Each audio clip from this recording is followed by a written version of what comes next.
ईशा की एक गलती ने काव्या की जिंदगी को मौत के मुहाने पर ला खड़ा किया है और इसी के साथ सीरियल पति ब्रह्मचारी का आने वाला एपिसोड दर्शकों के दिलों की धड़कने बयाने वाला है, क्योंकि इस बार कहानी में ऐसा तूफान आने वाला है जिसकी किसी ने कल्पना भी नहीं की थी। कहानी उस वक्त और भी खौफनाक मोड़ ले लेती है जब दायमा के पास अचानक काव्या के घर से एक फोन आता है और फोन पर घबराई हुई आवाज में बताया जाता है कि काव्या की जान ईशा की वजह से खतरे में पड़ चुकी है।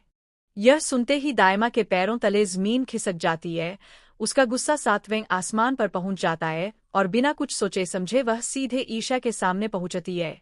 गुस्से और दर्द से भरी दायमा की आंखों में आंसू और आग दोनों एक साथ दिखाई देते हैं और अगले ही पल वह ईशा को जोरदार थप्पड़ मार देती है। घर के सभी लोग सन्न रह जाते हैं।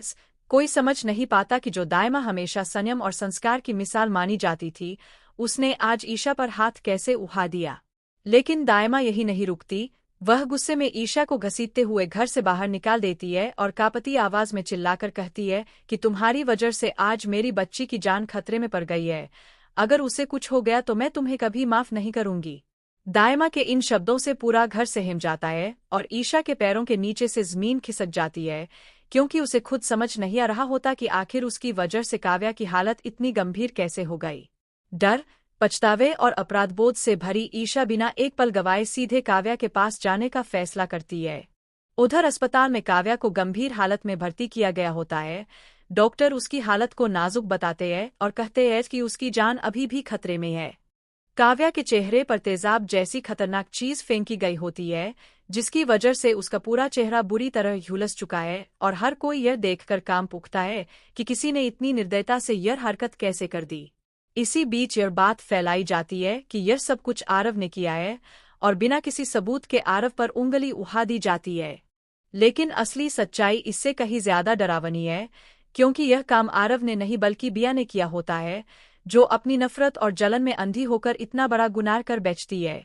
बिया चाह ही नहीं रुकती, वह गुस्से में ईशा को घसीटते हुए घर से बाहर निकाल देती है और कांपती आवाज में चिल्लाकर कहती है कि तुम्हारी वजह से आज मेरी बच्ची की जान खतरे में पड़ गई है। अगर उसे कुछ हो गया तो मैं तुम्हें कभी माफ नहीं करूंगी। दायमा के इन शब्दों से पूरा घर सहम जाता है और ईशा के पैरों के नीचे से जमीन खिसक जाती है, क्योंकि उसे खुद समझ नहीं आ रहा होता कि आखिर उसकी वजह से काव्या की हालत इतनी गंभीर कैसे हो गई।